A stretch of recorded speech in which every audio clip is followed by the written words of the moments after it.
My name is Chloe White. I'm 34 years old, and for most of my adult life, I've been described with words like steady, dependable, and practical. I live in a quiet suburb outside Seattle where the mornings are grey more often than not, and people tend to keep their voices low. I work in financial compliance for a mid-sized firm, the kind of job that requires patience, attention to detail, and a tolerance for being unnoticed. Most people see me as the responsible one, the calm sister, the reliable daughter, the person who reads the fine print. I've always been the one others lean on, emotionally, financially, logistically, and I don't say that with resentment.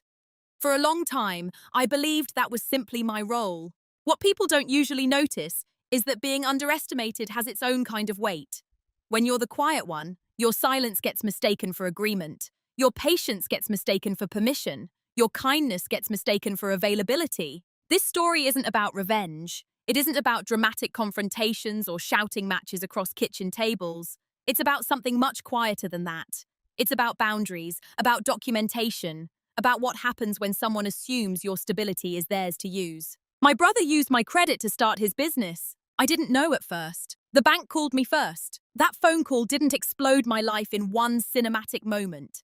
There was no music swelling in the background. It was just a Tuesday afternoon, fluorescent office lighting, and a number I didn't recognize. Over the next several months, I would learn things about my brother, about my family, and about myself that changed the shape of our relationships permanently. Not loudly, not publicly, but irreversibly.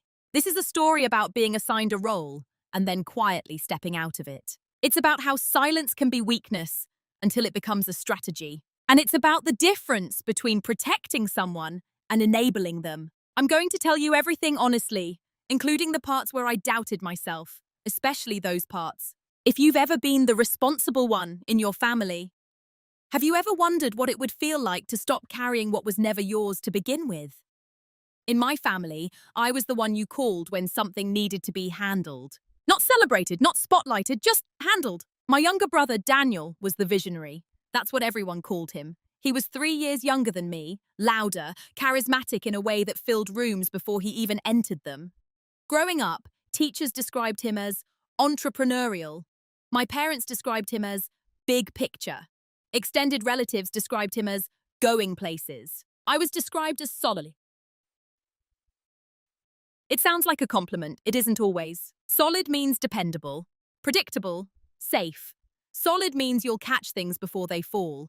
Solid means if someone forgets to pay a bill, you probably notice. If paperwork is due, you probably reminded them. If there's tension at dinner, you'll redirect the conversation so no one explodes. I learned early that my value wasn't in being impressive, it was in being stabilizing. When Daniel started talking about launching his own business in his late 20s, no one was surprised. He had tried a few things before. A marketing consultancy that lasted 8 months, an e-commerce experiment that fizzled out quietly. Each time, my parents framed it as a learning experience. Each time I helped him polish resumes, tweak budgets, and look over contracts. Not because he asked directly, because someone always said, "Chloe, can you just take a quick look at this?" I was the quick look. At family gatherings, Daniel would talk about scaling, partnerships, and investor decks. I'd refill glasses in the kitchen, listening to him explain projections that sounded optimistic but vague. If I raised a question, gently, analytically, it would be met with a half smile. "You always think worst-case scenario," he'd say. "That's why you work compliance." Everyone would laugh lightly. It wasn't cruel, it was dismissive. I told myself it was fine. I didn't need applause. I didn't need validation. I had a stable career, excellent credit, and savings carefully allocated across accounts. I liked knowing where I stood financially. I liked clarity. Daniel liked momentum. Our parents adored that about him. They'd say, "He's brave enough to take risks." And then turning to me, "And you're smart enough to keep him grounded."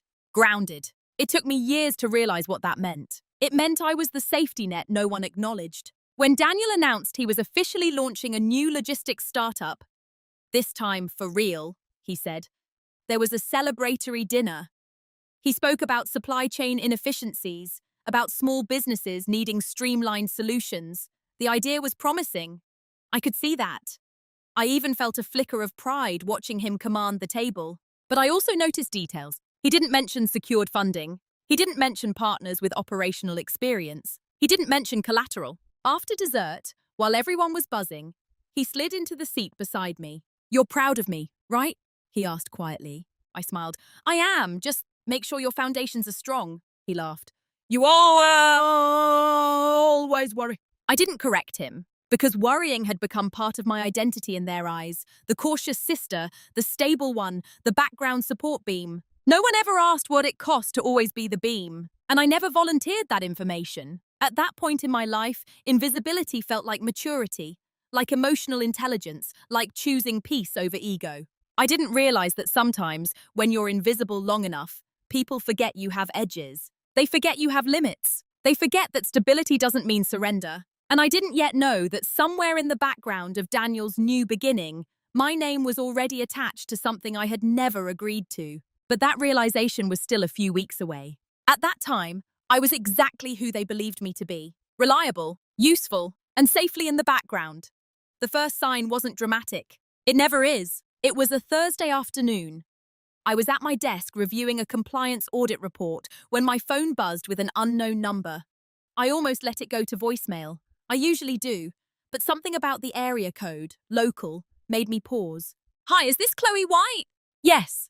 This is Amanda from Evergreen Community Bank. I'm calling regarding your recent business credit line application." There was a small, quiet silence inside my chest. "I'm sorry," I said evenly. "What application?" She sounded briefly confused, the way customer service representatives do when the script doesn't match the response. "The $75,000 small business credit line opened under your name last month." I remember looking at my computer screen, at the columns of numbers that suddenly blurred.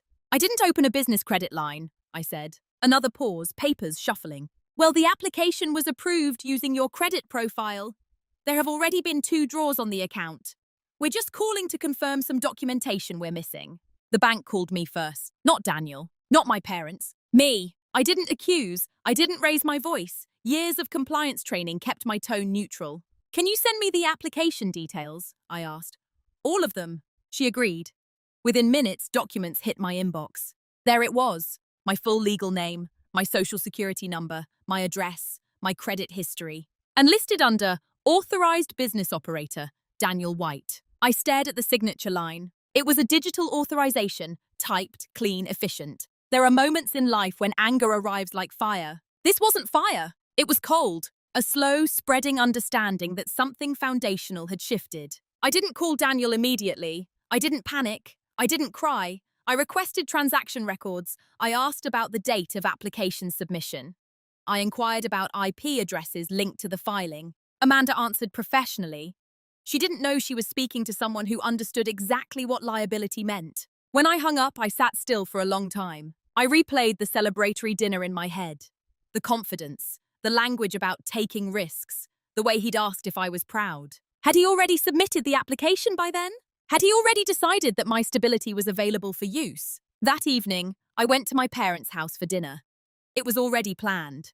I considered cancelling. I didn't. Daniel was there, animated as usual, talking about a new warehouse lease he was negotiating. "Big moves, my father said proudly.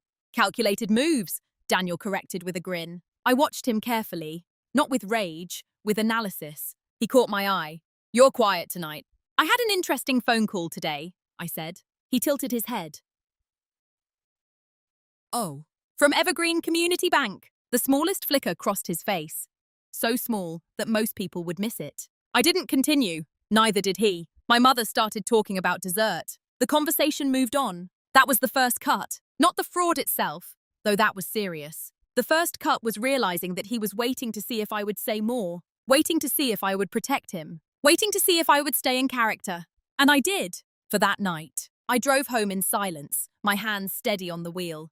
I wasn't thinking about revenge. I wasn't thinking about confrontation. I was thinking about patterns, because this, using my credit, assuming access, assuming forgiveness, didn't feel impulsive. It felt comfortable, like he believed it would work. And that realization hurt more than the number on the loan. I didn't confront him the next day, or the day after that. Instead, I did what I've always done. I gathered information. The bank sent over the IP logs. The application had been submitted from a residential connection, my parents' address. The authorization timestamp matched a Sunday afternoon, 3 weeks earlier. Family dinner day. I remembered that afternoon clearly.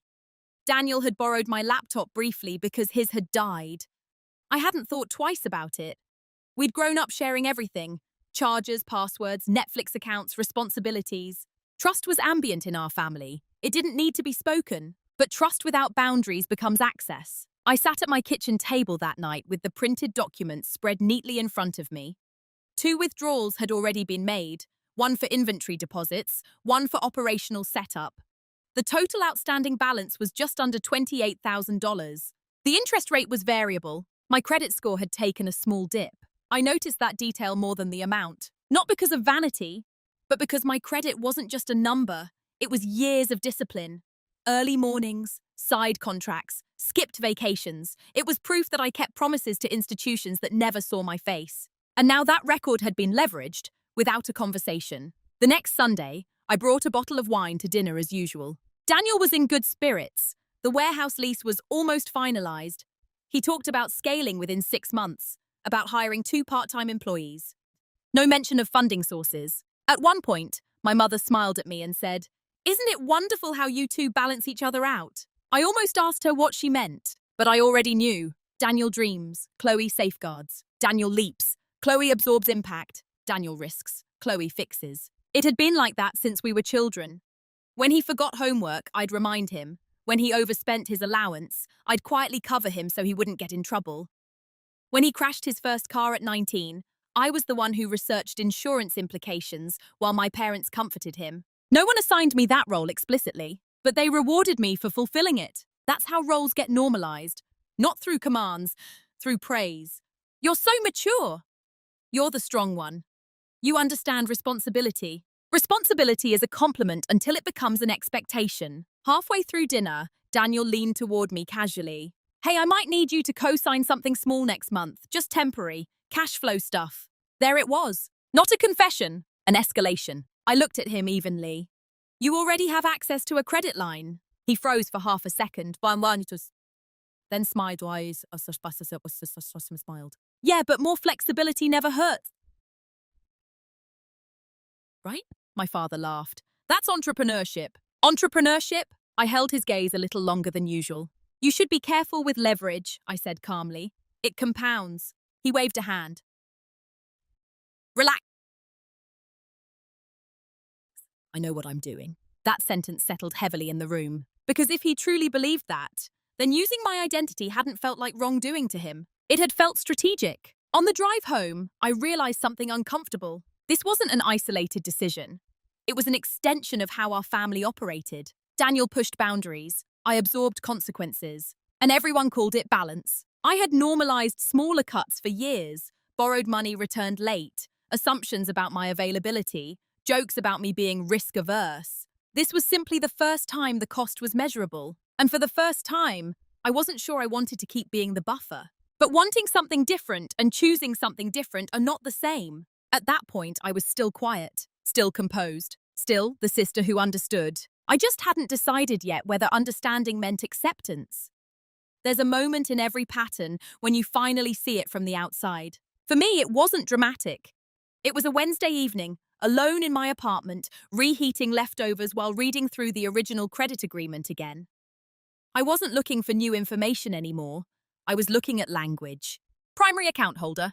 That was me. Authorized business operator. That was Daniel. In legal terms, I carried the risk. He carried the access. I leaned back in my chair and tried something uncomfortable. I imagined what would happen if the business failed. Not in theory, in reality. Late payments, collections notices, damage to my credit, potential legal disputes if I formally contested the account. Family tension is escalating from uncomfortable to explosive. And in every imagined version of that future, I was still the composed one, the mediator, the fixer. I realized then that the role I'd been assigned wasn't responsible sister. It was a contingency plan. Daniel could afford to be bold because I existed. My parents could afford to be optimistic because I absorbed details. Even Daniel's confidence had been partially built on the assumption that I would never let him truly fall. It wasn't malicious, That's the part that makes it complicated. No one sat around a table and plotted to use me. They simply trusted that I would hold things together. And I always had. I thought back to childhood Christmases when Daniel would overspend his gift budget and I'd secretly swap price tags so no one would notice. In college, when he maxed out a small credit card, I helped him build a repayment plan. To the first startup attempt, when I proofread contracts until 2 a.m. because you're better with this stuff. Each time I told myself I was being supportive. Each time a boundary shifted slightly. By the time he used my identity for a $75,000 credit line, it probably didn't feel like a leap to him. It felt like continuity. At the next family dinner, I watched more carefully. My mother asked Daniel about investor calls. My father offered to introduce him to a friend with warehouse experience. They were invested emotionally, but not financially. I was the only one financially tied to the outcome. Halfway through the meal, my father turned to me. "You're quiet again, Chloe. Everything okay?" I could have said it then. I could have laid the documents on the table. Forced accountability, forced shock. Instead, I asked a different question. "Dad, if Daniel's business needed serious capital, how would you feel about risking your retirement savings?" He laughed lightly. "Well, that's different. I'm too old to recover from big risks." I nodded slowly. Too old to recover. I didn't say what we were all silently aware of. I was young enough to recover, young enough to repair credit, young enough to rebuild savings, young enough to absorb impact. That was the unspoken math. On my way home that night, I stopped at a red light and caught my reflection in the rearview mirror. Calm, controlled, predictable, reliable. I asked myself something I'd never asked before. What if I stopped being the recovery plan? Not angrily, not vindictively, just neutrally. What if Daniel had to operate in a world where my stability wasn't automatically available? The idea felt unfamiliar, slightly disloyal, almost but it also felt clarifying. For the first time, I wasn't thinking about how to fix the situation. I was thinking about what my role would be if I chose it, instead of inheriting it. And that subtle shift in thinking was the beginning of something neither my family nor Daniel would immediately recognize. Because when a contingency plan decides to step out of position, the structure changes, even if no one notices at first. The shift didn't happen at a family dinner. It didn't happen during a confrontation. It happened on an ordinary Monday morning at work. I was reviewing a case involving a small business owner who had defaulted on a personally guaranteed loan. The file was thick, months of correspondence, restructuring attempts, extensions granted in good faith. The guarantor had believed in someone else's vision. When the business failed, the lender pursued the guarantor directly. Assets were frozen, personal accounts scrutinized. The documentation was clinical, efficient, unemotional. Liability does not care about intention. I closed the file slowly. For years I had told myself that Daniel's situation was different. He was capable, driven. This business might succeed. Maybe it would. But that wasn't the point. The point was that I hadn't been asked. Consent isn't about outcomes, it's about choice. At lunch, I walked outside instead of eating at my desk. Seattle's sky was its usual muted grey, the air cool and damp. I sat on a bench near the office building and let the realization settle fully for the first time. If I did nothing, this would continue. Not just the credit line, the pattern. Daniel would scale. He'd need more capital, more flexibility, more temporary solutions.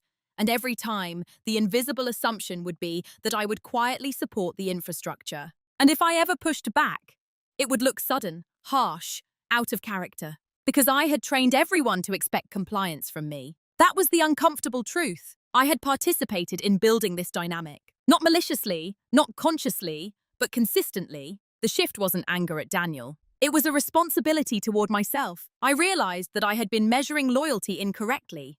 I believed loyalty meant absorbing discomfort to protect family harmony. But real loyalty doesn't require silence in the face of misuse. That afternoon, I did something small but symbolic. I called the bank again. This time I didn't just request information. I asked about dispute procedures, about fraud documentation, about liability transfer in cases of unauthorized application.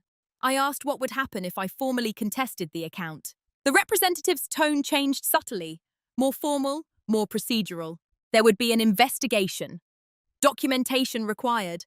Potential legal implications for the authorized operator. Temporary freezing of the credit line. Oh. I thanked her and ended the call. I didn't file anything. Not yet. But for the first time, I understood my options clearly. And clarity changes posture. That evening, Daniel texted me. Quick question. Do you still have that spreadsheet template you use for forecasting? Might need it. Before, I would have sent it immediately. Instead, I replied, I'm not comfortable supporting business operations tied to my personal credit without a conversation. The typing bubble appeared instantly, disappeared, reappeared. What do you mean? He wrote. I mean, we need to talk. No accusation, no emotion, just a statement. He responded with a casual deflection. You're overthinking. Everything's under control. That phrase again, under control. For the first time, I didn't feel the urge to reassure him. I simply replied, we'll talk. And I put my phone down. The shift wasn't visible to anyone else. Dinner plans continued. Group chats stayed light. My parents sent photos of a new garden project. Externally, nothing had changed. But internally, I had stepped out of automatic compliance. Silence was no longer confusion. It was an evaluation. And once you begin evaluating the role you've been playing, it becomes impossible to unsee it. That Monday wasn't explosive. It was quiet. But it was the day I stopped assuming that protecting everyone else was my permanent job description. After that Monday, I became quieter. Not withdrawn, not distant, just deliberate. There's a difference between silence that comes from fear and silence that comes from strategy. For most of my life, my quiet nature had been interpreted as passivity. Now, it was becoming filtration. Daniel noticed first. He called 2 days later. Unusually direct. Are we good? He asked. The question was light in tone, but heavy underneath. We're siblings, I said calmly. That's not the question. He exhaled softly. Okay, then what is the question? The question is why you believed you could open a credit line in my name without asking. There was a pause, longer this time. It's not like that, he said. It's for the business. It benefits the family long term. Family, that word has gravity. It can justify almost anything if you let it. You didn't answer my question, I replied. He shifted tactics. You've always supported me. I didn't think it would be a big deal. There it was. Not denial, expectation. He truly believed this was within the boundaries of our dynamic. I kept my tone neutral. It is a big deal. You're making it bigger than it needs to be. No, I said softly. I'm acknowledging it accurately. Silence stretched between us. He didn't apologize, not directly. Instead, he pivoted to reassurance. Revenue projections, pending contracts, growth timelines. He spoke quickly, as if data could retroactively justify process. I let him finish. Then I said, we need formal agreements moving forward. He laughed lightly. Formal, Chloe, we're family. Yes, I said, which is exactly why clarity matters. That conversation ended without resolution. But something important happened. I didn't soften. In the following weeks, I didn't mention the credit line again. I didn't bring it up at dinner. I didn't alert my parents. I didn't threaten legal action. I observed. Daniel mistook my silence for a concession. He spoke more confidently at gatherings, mentioned new supplier negotiations, talked about hiring sooner than expected. And occasionally he would glance at me, subtle, checking. I would smile politely, neutral. Meanwhile, I began separating myself structurally. I pulled my full credit report from all bureaus, set up fraud alerts, discreetly, changed account passwords, enabled two-factor authentication on everything, contacted the bank to ensure all communications required direct verbal confirmation from me. No drama, just safeguards. I also began documenting every interaction. Dates, text messages, statements about authorization. Not because I wanted to destroy him, but because documentation creates options. At one family dinner, my mother mentioned how proud she was that we always stick together. Daniel nodded enthusiastically. Yeah, we're solid. Solid. I almost smiled at the irony. Solid doesn't mean immovable. It means structurally sound. And sometimes, reinforcing a structure requires removing unauthorized weight. What struck me most during this period wasn't Daniel's defensiveness. It was his confidence. He genuinely believed this would resolve quietly, like everything else in the past. He believed my pattern of accommodation would continue, and that belief was my leverage, because the more he operated under that assumption, the less he prepared for the possibility that I wouldn't. Silence, when misunderstood, creates space. Space to prepare, space to think clearly, space to decide without emotional pressure. I wasn't angry anymore. I was assessing risk. And for the first time, I wasn't assessing risk for the family. I was assessing it for myself. Daniel thought we were returning to normal. What he didn't realize was that normal had already expired. I just hadn't announced it. Preparation rarely looks dramatic from the outside. From the outside, I was still Chloe. Still attending Sunday dinners, still bringing wine, still listening while Daniel spoke about logistics contracts and scaling strategies. Inside, something very different was happening. The first thing I did was schedule a consultation with an attorney. Not a family friend. Not someone loosely connected to my parents' social circle. A specialist in financial liability and identity misuse cases. I didn't frame it as suing my brother. I framed it as understanding exposure. Exposure is a word I understand well. It doesn't imply action. It implies awareness of risk. The attorney reviewed the documents quietly, asked precise questions. Did I ever give written authorization? No. Was my social security number accessible to him? Yes. Family records, shared documents growing up. Did I have proof that I did not consent? Not explicitly, but there was no written consent either. He explained my options clinically. File a fraud claim immediately. Demand formal transfer of the credit line solely into Daniel's name, if the bank approves. Monitor the account and intervene if the default risk increases. Each path had consequences. Legal, financial, emotional. Whatever you choose, he said, decide based on long-term stability, not short-term harmony. That sentence stayed with me. Long-term stability. I had been preserving short-term harmony my entire life. Next, I built a separate savings buffer aggressively. I reallocated investments, temporarily shifted contributions, and created a contingency fund large enough to absorb the outstanding balance if I chose to close the account abruptly. Not because I intended to pay it, but because having the ability to pay meant I was never cornered. Power isn't always about action. Sometimes it's about removing desperation. Meanwhile, Daniel's business appeared to be gaining traction. He talked about preliminary contracts with small retailers. He mentioned improved cash flow projections. Once he even joked, "See, risk pays off." I listened carefully to the phrasing. Risk pays off? For whom? At dinner one evening, my father asked Daniel how he secured initial funding. Daniel hesitated, just slightly, then said, creative structuring. Creative structuring. I held my fork steady. No one asked for clarification. That was when I realized something important. They didn't want details. Optimism thrives in vagueness. But institutions don't operate on optimism. They operate on documentation. So I began documenting quietly. Monthly statements, transaction timestamps, communication logs, revenue claims versus actual deposits reflected in account activity. I wasn't spying. I was monitoring an obligation legally attached to my name. Daniel never asked if I was reviewing the account. He assumed I wasn't. Assumptions are powerful blind spots. I also changed something subtle in my behavior. I stopped offering advice. No financial tips, no contract reviews, no spreadsheet templates. When he mentioned expansion plans, I responded with neutral phrases. That's interesting. I hope it works out. Make sure you've run the numbers. He interpreted it as distance. It wasn't distance. It was boundary reinforcement. What they never noticed was that my silence had structure. Every week, I updated a private folder labeled simply exposure. Not Daniel, not fraud, not family. Exposure. Because that's what this was about. Risk concentration. One night, as I reviewed the most recent statement, I noticed something that made me pause. A larger withdrawal than usual, $12,000, labeled as equipment acquisition.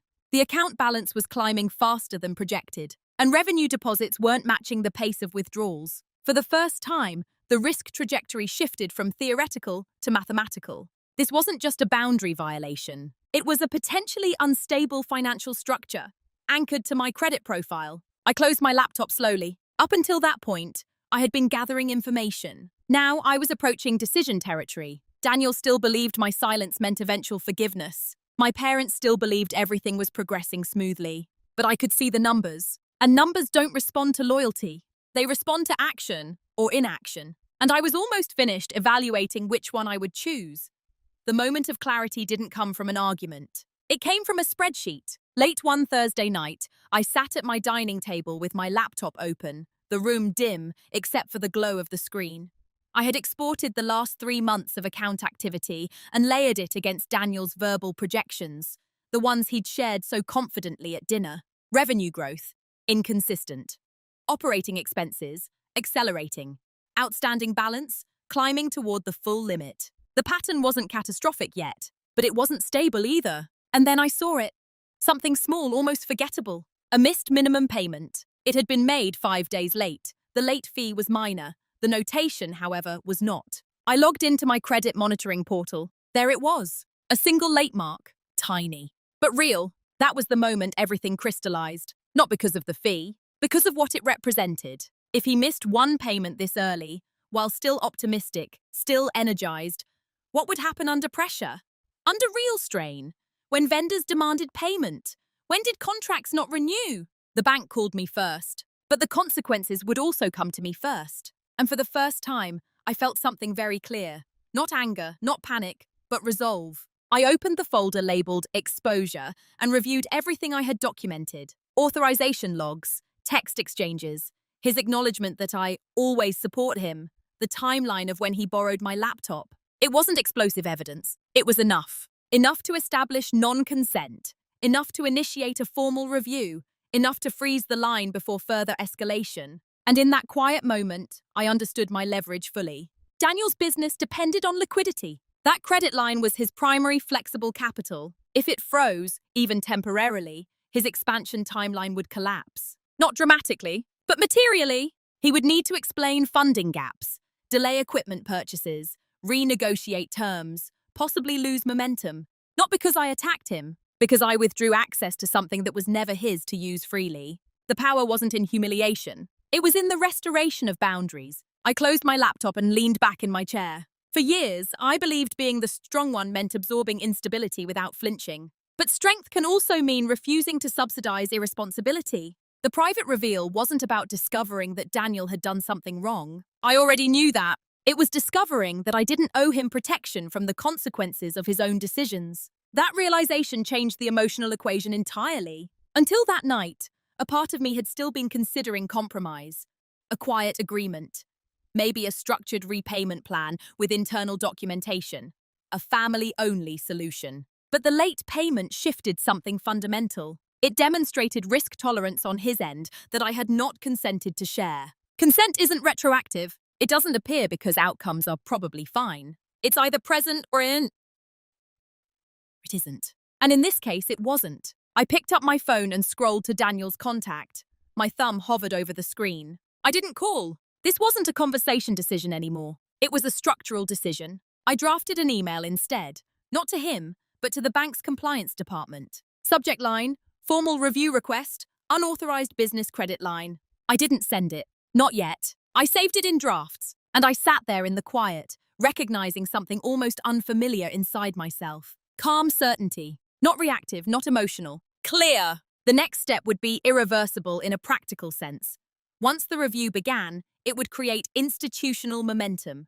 Documentation would be requested, statements evaluated, potential legal exposure would expand. It would no longer be a private family matter. It would be a formal process. And formal processes don't care about dinner table harmony. I turned off the lights and went to bed. For the first time since the bank's call, I slept without replaying conversations in my head. Because the question had shifted from, should I protect him, to what protects me? And I already knew the answer. I just hadn't pressed send.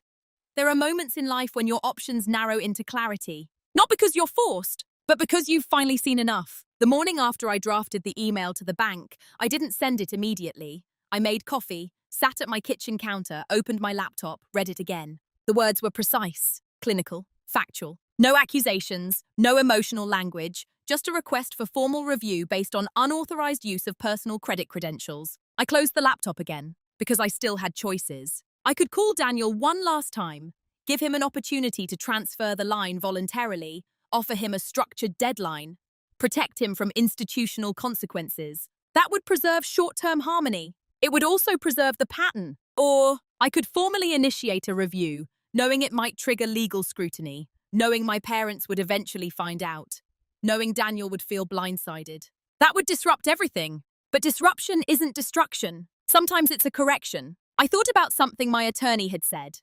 Decide based on long-term stability, not short-term harmony. Short-term harmony was comfortable. It meant I stayed predictable. Long-term stability required me to tolerate being misunderstood. That was harder. I drove to work in silence that morning, noticing how ordinary everything looked. Traffic lights, pedestrians, coffee shops are opening their doors. It struck me how life rarely signals when you're about to change its direction. At lunch, Daniel texted me. Big news, equipment arriving early. This is moving faster than I thought. Faster than he thought. On credit, that wasn't his. I didn't respond immediately. Instead, I opened the credit portal again and reviewed the balance. Another small charge had posted overnight. Shipping acceleration fees. Momentum. That word had always sounded positive in our family. Now it felt like acceleration without brakes. I imagined the alternative future. The one where I stayed quiet. 6 months from now, maybe the business thrives. Maybe it doesn't. But in either case, my consent remains irrelevant. The precedent remains intact. If he succeeds, it validates the method. If he fails, I absorb the damage. Either outcome reinforces the dynamic. And that's when I realized something subtle but powerful. This wasn't just about money. It was about authorship.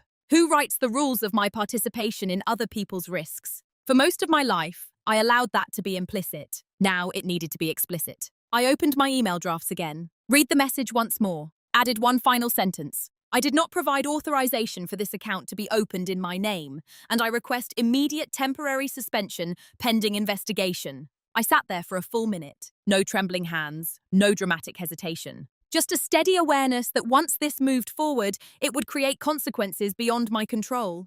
Then I pressed send. The sound was almost non-existent, a soft digital whoosh. But internally it was seismic. Not explosive, foundational. I didn't call Daniel.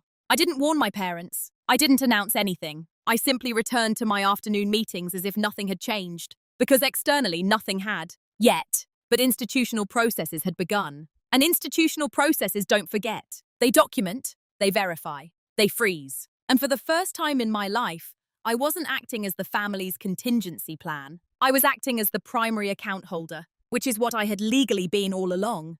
The bank responded within 48 hours. Polite, structured, procedural. They acknowledged receipt of my request and informed me that a temporary administrative hold had been placed on the credit line pending internal review. All further withdrawals were suspended. Automatic payment functions remained active, but no new draws would be permitted. There it was. A freeze. No drama, no alarms, just a line in an email confirming that access had been restricted. I didn't feel triumph. I felt alignment. That same afternoon, Daniel called. His voice carried a tension I hadn't heard before. Did you talk to the bank? Yes, I said calmly. Why is the credit line on hold? I requested a review. Silence. Then sharper. Chloe, what are you doing? I'm clarifying liability. You're sabotaging me? The word landed heavier than I expected. Sabotage implies malice. I'm protecting my name. I replied evenly. You could have just talked to me. I did. I said several times. Another silence. He shifted tone. Frustration mixing with urgency. I have equipment payments scheduled. Vendors are expecting transfers. This makes me look unstable. Stable. I let that sit between us. This isn't about how it looks, I said. It's about how it was opened. You know I was going to handle it. I know, Lou. Leave that. There's a difference. His breathing was shallow now. So what, you're accusing me of fraud? I'm stating that I did not authorize the account. You're my sister. Yes, that's cold. Cold. I thought about the late payment mark on my credit. About the accelerating balance. About the casual, creative structuring at dinner. I'm being precise, I said. The call ended without resolution. Not explosively, just abruptly. A disconnect born from incompatibility, not shouting. Over the next week, the process unfolded methodically. The bank requested written statements from both of us. I provided mine, factual, time-stamped, supported by documentation. No emotional language, no character judgments. Daniel, I later learned, claimed implicit permission, that we had discussed supporting his venture, that family collaboration was assumed. Assumed! The investigation team requested proof of explicit authorization. There was none.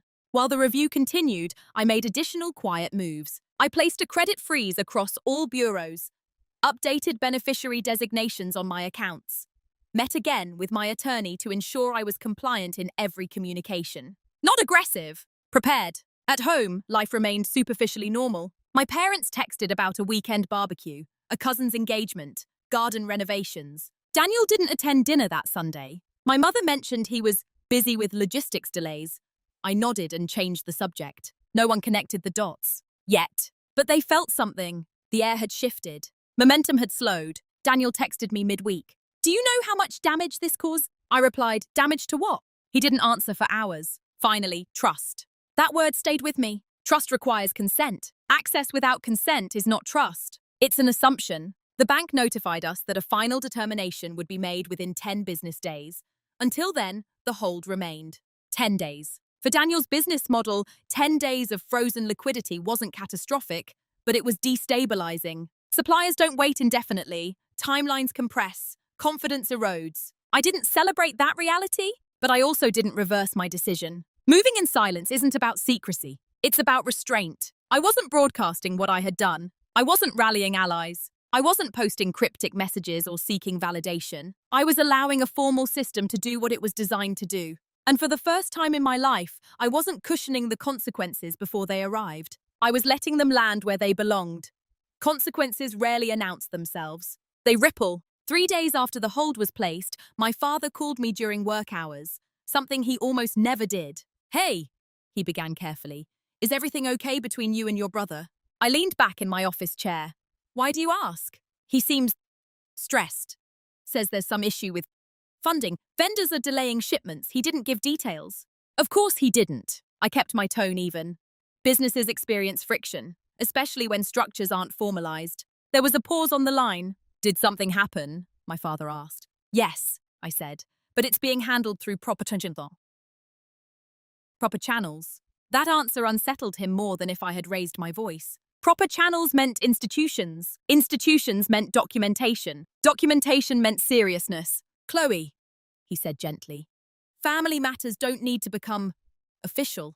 I let that sentence sit between us. Family matters don't need to become official unless one person made them official first by signing legal agreements without consent. It already was official, I replied.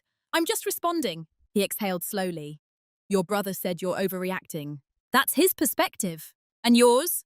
That I didn't authorize the account. Silence. It wasn't anger on his end. It was recalibration. For years, my parents had relied on me to smooth conflict quietly, to translate Daniel's ambition into something digestible, to absorb strain so that family dinners stayed light. Now I wasn't absorbing. I wasn't attacking either. I was simply declining to intervene on his behalf. By the end of that week, the ripples widened. Daniel's supplier requested upfront confirmation of payment guarantees. A warehouse lease negotiation stalled.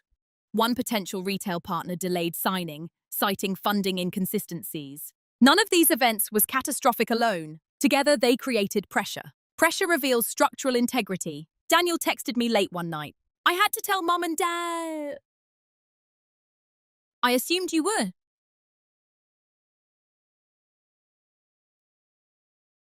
I replied. They're disappointed. In me? I asked. He didn't answer directly. They don't understand why you couldn't just talk to me first. I stared at that message for a long moment. We had talked multiple times, but in our family, conversation only counted if it ended in accommodation. Boundaries were often reframed as refusal, and refusal was labeled cold. Meanwhile, the bank's investigation team contacted me again. They had reviewed the application metadata, device identification logs, submission timestamps. They were thorough. The process no longer depended on my emotional narrative. It depended on evidence. That week at dinner, the atmosphere was different. Daniel attended. He looked tired. My mother avoided eye contact with both of us. My father asked neutral questions about the weather, about work. Halfway through the meal, Daniel said casually, "Some funding hiccups, nothing major."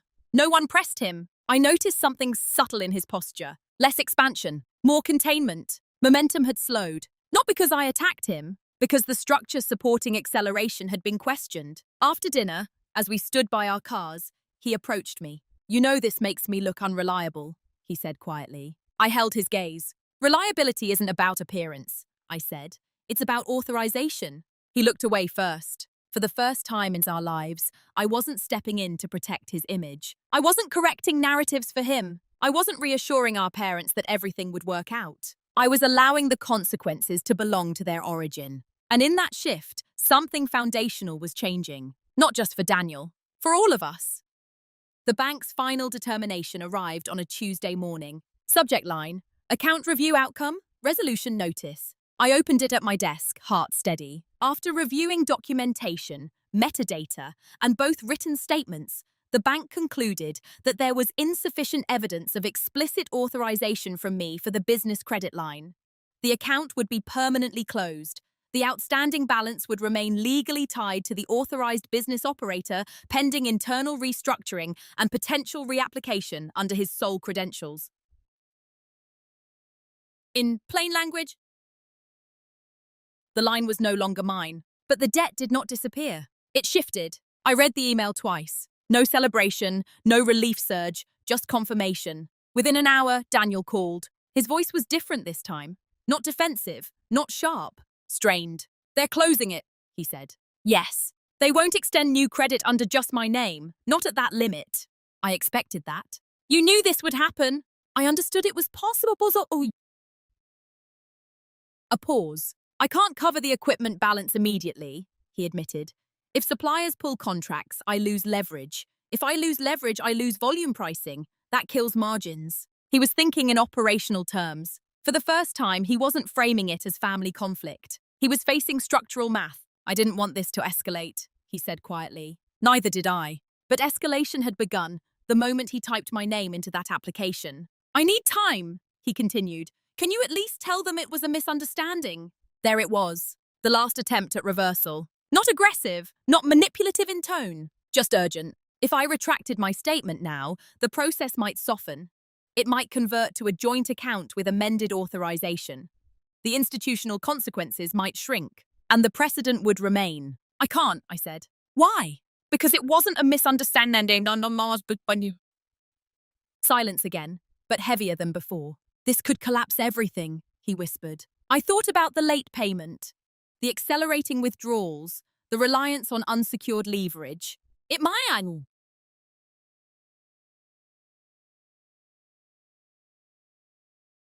I said calmly.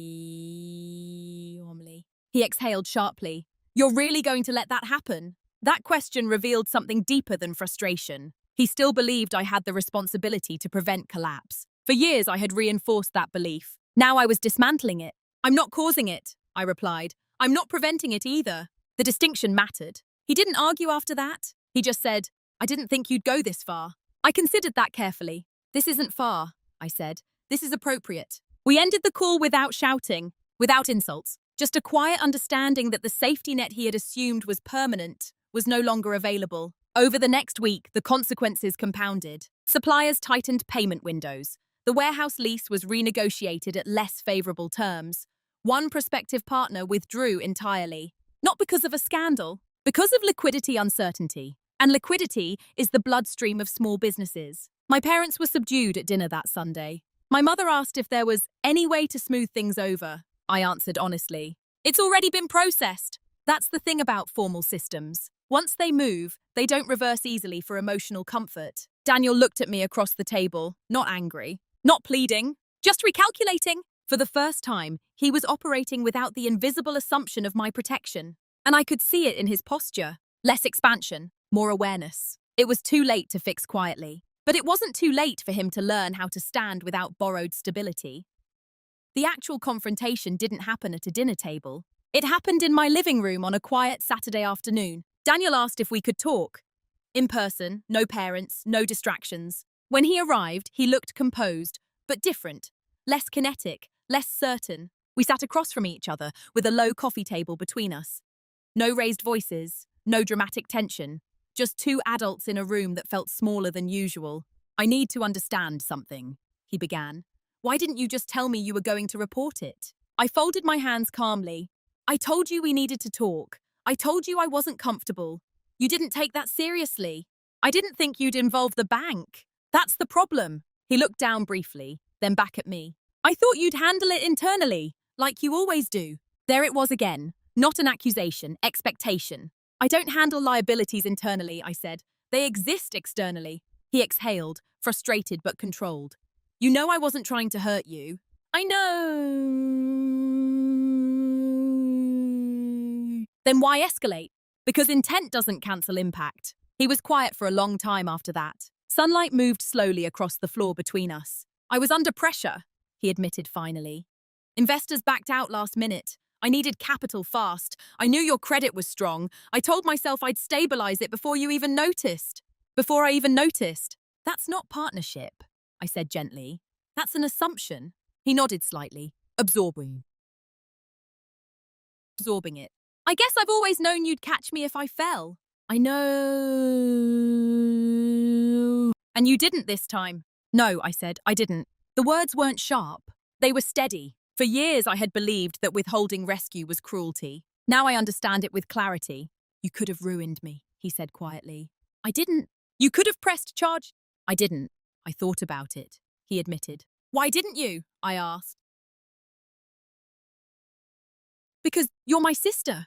We held eye contact for a long moment. And that's exactly why I didn't humiliate you, I replied. But I also won't subsidize you. He leaned back in his chair, processing. What happens now? He asked. That depends on you. I mean, between us. I considered that carefully. We rebuild, I said, but with boundaries, explicit ones. No more automatic support. No more automatic anything. He gave a small, almost tired smile. You've changed. No, I said, I've clarified. Another long pause. I didn't respect your edges, he said finally. It wasn't a dramatic apology, but it was the first acknowledgement of the boundary. That's accurate, I replied. There were no tears, no shouting, no dramatic reconciliation. Just a recalibration. When he left that afternoon, nothing looked different externally, but the dynamic had shifted permanently. For the first time in our lives, he knew that my stability was not a resource he could quietly access. And I knew that protecting myself did not require destroying him. It required precision. It's been a year since the bank called me first. Daniel's business survived, but differently than he imagined. Without the unsecured credit line, he was forced to scale more slowly. He renegotiated contracts more conservatively. He brought on a small equity partner instead of relying on leverage. The warehouse space is smaller than he initially wanted. Growth is measured now, not explosive. He doesn't call it a setback anymore. He calls it structural correction. I don't correct him. As for me, something quieter changed. For most of my life, I believed my strength was endurance. That maturity meant absorbing discomfort without reaction. That being the responsible one meant quietly preventing other people's collapse. Now I understand that real stability includes perimeter lines. I still go to Sunday dinners. I still bring wine. I still listen more than I speak. But the difference is internal. When Daniel talks about expansion now, he adds context. He clarifies funding sources without being asked. If he references partnerships, he names them. There's transparency that wasn't there before. Not because he's afraid of me, but because he knows I won't silently cushion consequences. My parents adjusted too, slowly. At first, there was subtle distance. A hint of disappointment that I had allowed institutional friction to enter our family ecosystem. Over time, that softened into respect. Not a loud acknowledgement, just subtle shifts. My father once asked me, did we put too much on you growing up? It wasn't an apology, but it was awareness. I chose a lot of it, I said honestly. Deeply. And that's true. We teach people how to treat our stability. I had taught them mine was endlessly accessible. Now it's accessible by agreement. There's no bitterness in me. That surprised me most. I don't replay the betrayal. I don't feel the need to remind Daniel of what he did, because the lesson is embedded in the structure of our relationship.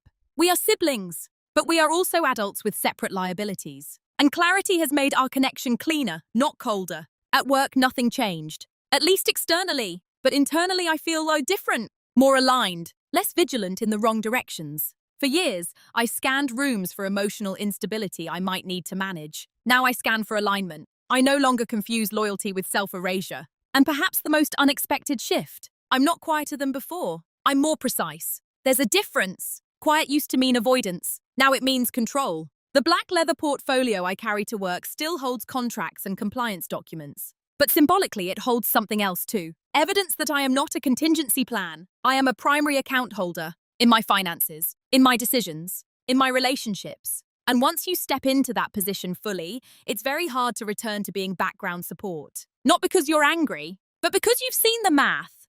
When I look back on everything, I don't see a villain. I see a pattern where ambition moved faster than accountability. A pattern where my reliability became invisible infrastructure. A pattern I quietly helped maintain, until I didn't. The bank called me first. At the time, it felt like a disruption. Now I understand it was a revelation. It revealed how easily boundaries blur when trust is assumed instead of confirmed. It revealed how often family is used as shorthand for access. And it revealed something about me that I hadn't fully acknowledged before. I was strong, but I wasn't always clear. Clarity is not cruelty. Documentation is not betrayal. And allowing consequences is not the same as causing them. Daniel and I still have dinner together. We still disagree. We still support each other. But now support has terms. Not cold, legalistic contracts, just spoken agreements. Explicit consent. Transparency. Mutual respect for risk. If there's one thing this experience taught me, it's this. Being the stable one in the room doesn't mean you owe everyone your stability. You are allowed to protect what you built. You are allowed to say no without raising your voice. You are allowed to let systems function as they were designed to, even when the people you love are affected by them. Quiet dominance isn't about power over someone. It's about power over your own participation. So I'll leave you with this. If you're the responsible one in your family, the one who fixes, smooths, absorbs, have you ever asked yourself what would happen if you stopped cushioning consequences? Would it destroy everything? Or would it finally teach everyone how to stand on their own? I'm curious what you think. Tell me in the comments. Where do you draw the line between loyalty and liability?